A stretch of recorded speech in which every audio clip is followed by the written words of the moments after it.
Hey, this is Jess. What's up? This is Kels. And this is The Lover's Guide. It's too late to find out. You know that you mine now. It's too late to find out.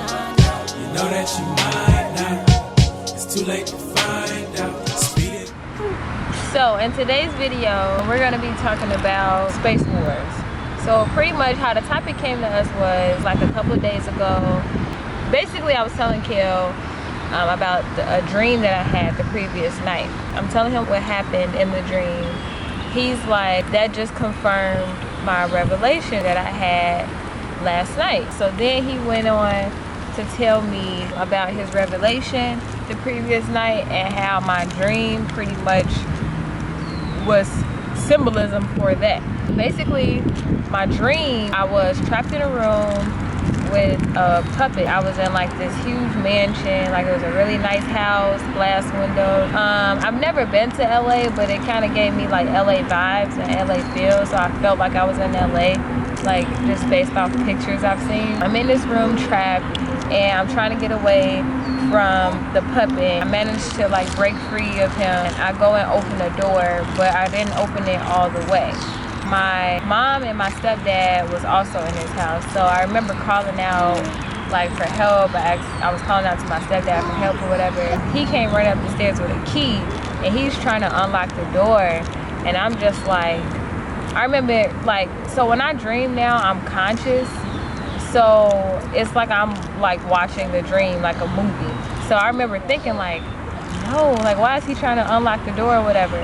So anywho, I slip away again and I end up swinging the door wide open and I run downstairs.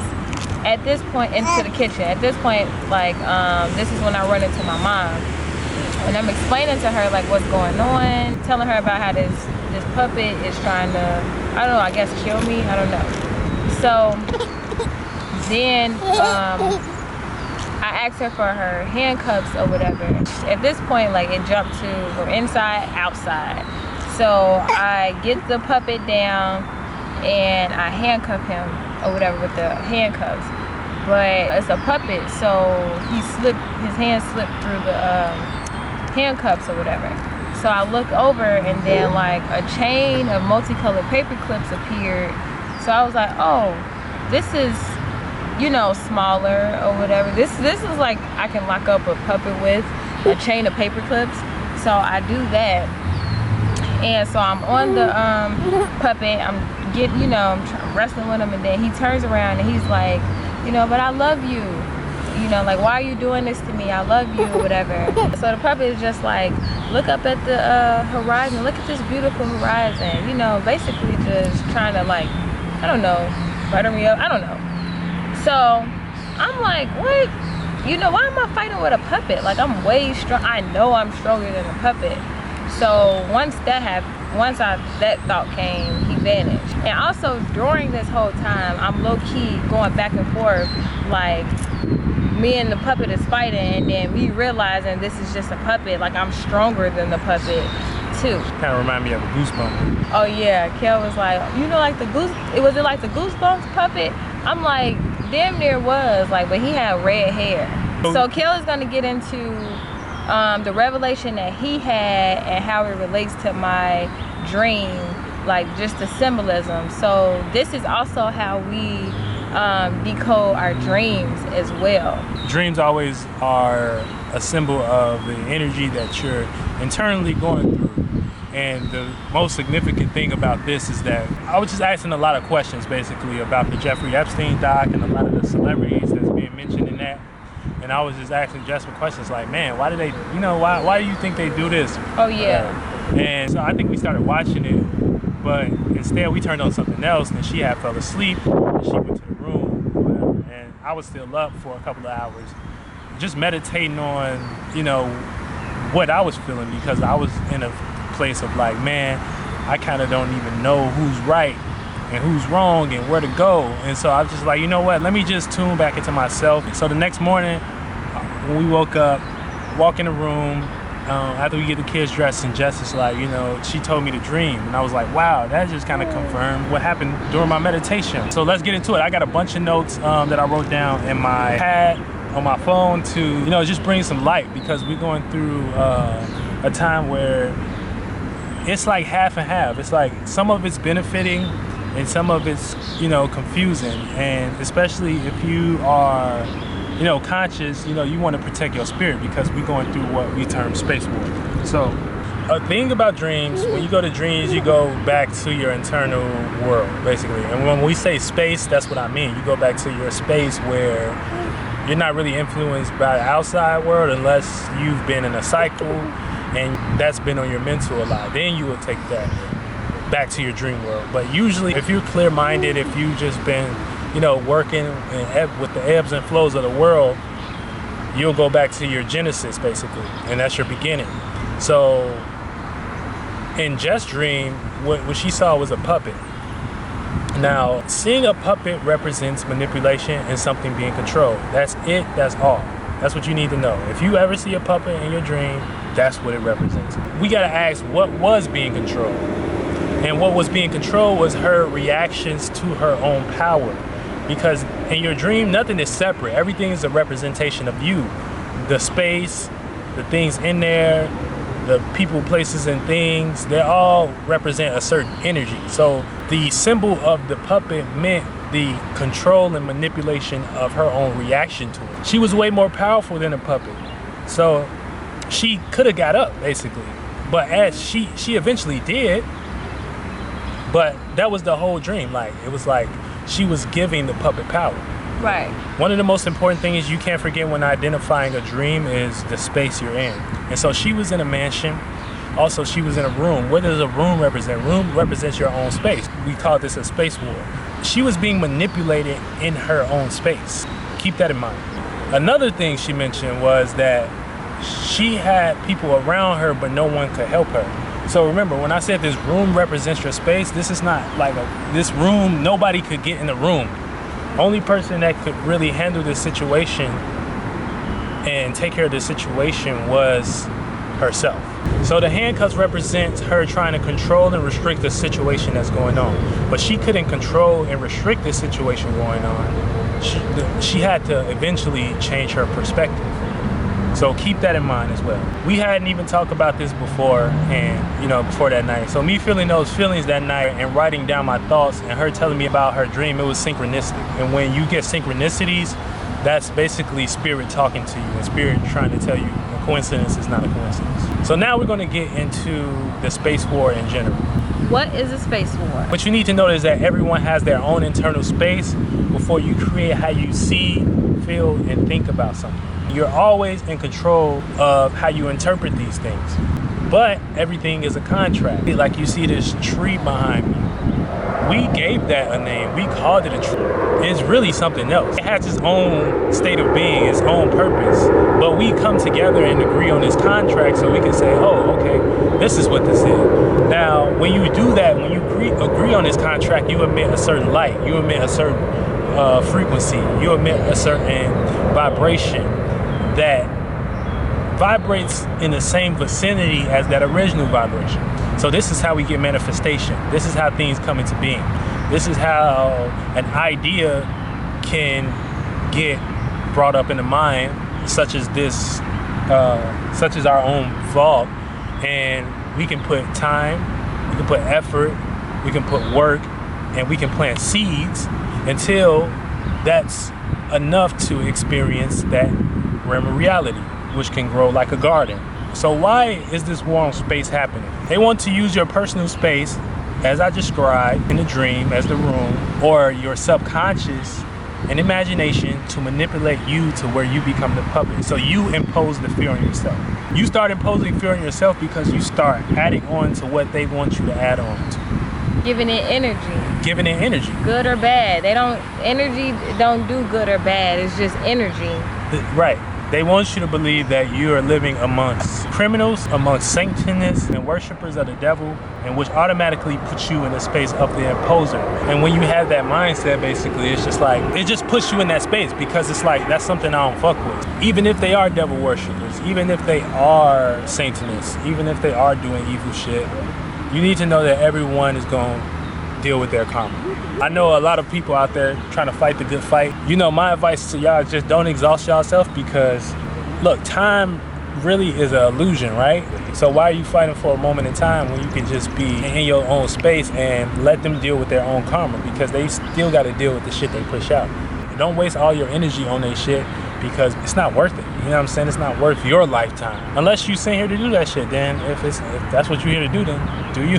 So we gonna refer back to the part where we just had the handcuffs. As far as like the people fighting against them, you can't restrict these people from doing what they're gonna do, especially if you're playing into that game. It's really you, like, I can't, you know what I'm saying? I can't really say more than that. It's just really you. Like, they're just using your own mind against you. It's a psychological thing.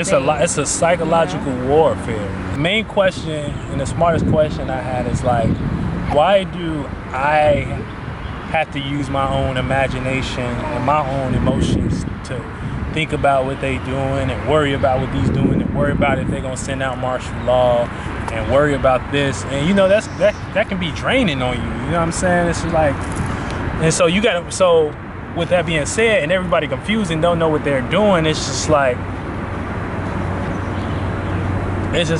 okay, you gotta then notice like, damn, they got me fighting with myself. That's gonna translate to me fighting with others. And so, you know, with that, I'm just like, no, I'm not really with the shits. Like, so even like, they put out the Jeffrey Epstein doc in May, you know what I'm saying? That came out like out of nowhere. It's like super out of nowhere. So my notes on the Jeffrey Epstein doc is basically what you see in that documentary when it comes to like the blacklist and what the ritual that they're doing is a ritual that they do all the time. It just came in a different form. And this doc is an attempt to recreate deities out of people in Hollywood. So how they do that, they take celebrities, politicians, and other people of power so they can use them for the upkeep of their system. And when I say upkeep of their system, they basically give you narratives and use one of these politicians, one of their heroes, one of their superheroes, to be the hero of whatever agenda they're promoting. So basically, like the COVID-19, they tried to get you Bill Gates. You know, the deep state, they try to get you Trump, you know what I'm saying? Or, you know, with George Bush, and, you know, when he didn't like black people, they try to get you Obama. And now, like, it's like a corrupt America, and they trying to get you Trump, you know what I'm saying? So it goes deep. Another point that you need to know, that these people are not the government. They are people that's really behind the scenes. It's not these celebrities. It's not these rappers, it's not these actors, it's not the politicians, it's people behind them. So just keep that in mind as well. You know, so this will be that's a real cool way to break that down too. Yeah. You know, it's like, it's themes, and then like you said, they sell you a face for it. And we all agree upon that this is a business that they're running. Like, how do you sell your things in a business? Propaganda, you know, you have to market, you have to do pitches. What you need to know, that there's no superheroes. There's just a system of control, and there's just like, they're all a part of it. And some of them can be a part of it knowingly, and some of them can be a part of it unknowingly. But you need to know that regardless, it's a system that they want us to run. And so when they get out of power and when they start losing power and whatever, that's when you start seeing chaos or whatever, because they need another hero to bring you back and get invested in that system. And that's when we go back to the dream with the puppet and them doing a type of voodoo on you, basically, to manipulate yourself. They want you to be in fear so they can present a hero. And what you need not to do is be in fear at all, because it's all fugazi, it's all their system, it's all lies, and they ain't no shit. Now, they've been doing this ritual for years, and one of the most horrible things about this is that they will go to the extent to basically kill someone if they got to, for you to believe this thing. Now think of a narcissist. Think of the thing a narcissist would do, like losing power. Like watch Dirty John. Like that's a perfect example of a narcissist, and like the extremes and extremities he went to as far as manipulating her surroundings. So you need to know that's what's happening to you. Your surroundings is being manipulated. So they will go to the extent, and you know, they'll kill George Floyd and get you Black Lives Matter and throw little pieces of breadcrumbs in there so you can eat. And then, boom, something else happened. And when we get tired of that, they throw another one in. So it's deep, you know? So what you need to know is just basically like, this is like a movie script. So when movies come, there's always a bad guy, right? To give you that emotional release that you yearn for, that's what movies are. They're already programming us to think that a hero is gonna come in. That's a lot of movies. That's pretty much every movie we can watch. We can watch a movie about a cop, right? They already kind of program us to see the government infrastructure as a hero. But like I said, the whole movie is playing. Like, you know, you gotta realize that they're putting this out for a reason. And not only is that programming to make you think like they're the heroes, but then you come back to reality and you start seeing they really aren't the heroes. So now that's that fear. You know, they're feeding you, oh, this is how it's supposed to look, when they're not even like that. So it goes even deeper to like some reverse psychology type of thing. So it's like now we fear them in a sense. You know what I'm saying? Like now it's like you're supposed to give justice. They're giving you two sides to it. The best thing to do is just stay in the middle. Don't go too, oh, it's supposed to be like this, and then don't go too, I'm afraid because they're not doing this. You know what I'm saying? Because we're, like I said before, energy, it don't do good or bad. It's all energy. So think about someone that really wants your attention. Like they're braggadocious, whatever, they got all this money, like, but they want you, and you give them no attention. You know, you gotta understand that depending on this person, they'll go to extreme measures to get your attention. When you don't give them that attention, they'll really show who they really are. And so we as a people, like, to really, if y'all really want to get on some shit, we just got to stop giving them attention.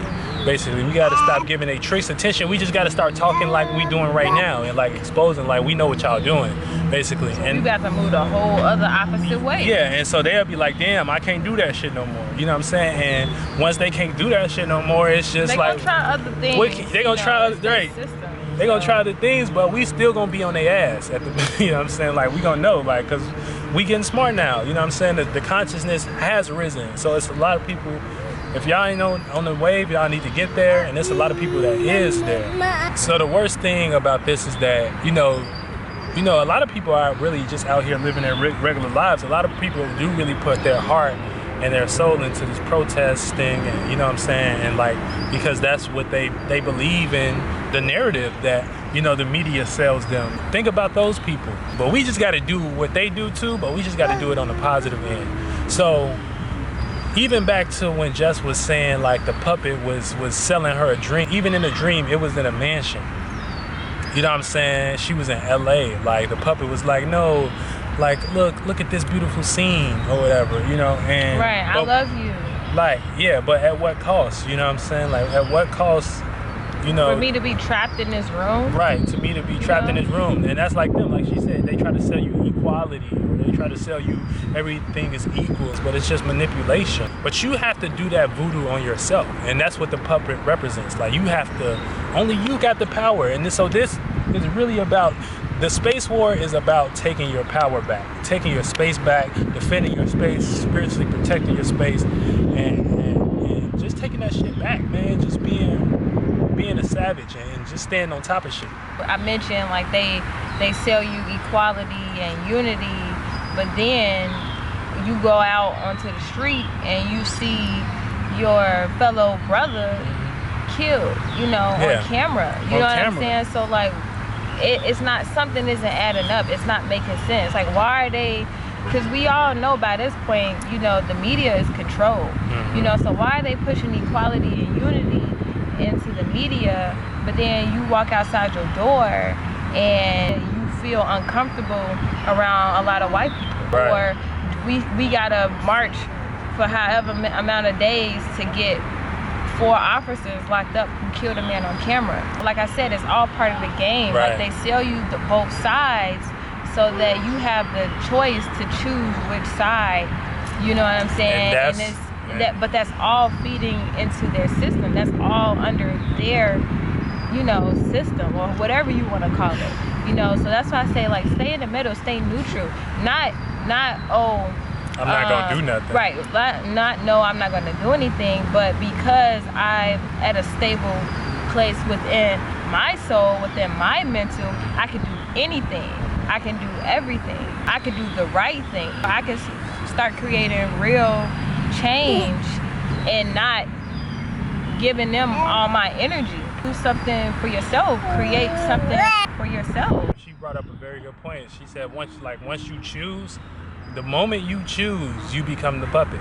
You know, so I mean, we come here to experience things too. So we come here to experience, you know, the little propaganda they put out. And it's about coming to a realization. And that's what they want you to do, man. So you need to know that all this is a ritual. But our camera battery is dying, so, you know, I hope this message was thorough enough for everyone to understand. This is our third time, like, trying to shoot this video. Right. So, you know, we really wanted to get this out for y'all, you know what I'm saying? Because this is something we had to wake up to as well. Absolutely. So we can keep going strong on our path, on our spiritual path, you know. So, you know, basically, you know, it's about space wars. So, you know, be aware and be conscious to your internal battles and your internal wars and what you're feeling, you know what I'm saying? Because we have people and things out here that are fighting for that space, you know. But the best way, that's like on The Incredibles, you know, that large machine that was destroying the world, it could only die from itself. You know, right, so they had the remote control and they had to aim its own weapon at itself. Nothing else could kill it. Right. You know what I'm saying? So that's what they're gonna try to do. They know and they understand that the best way to get you is by using you. You know why they do that? Because how powerful you are. You know what I'm saying? So make sure you protect yourself out here, man. You get you some crystals, you know what I'm saying? We got the crystals set up. We got the gems programmed them, whatever you got to use, man. We'll do videos on magic and shit later, you know what I'm saying? Shout out to everybody that watches The Lover's Guidance. I'm Kels. I'm Jess. And this is The Lover's Guidance. Yeah, we're out. It's too late to find out. You know that you mine now. It's too late to find out. You know that you mine now. It's too late to find out.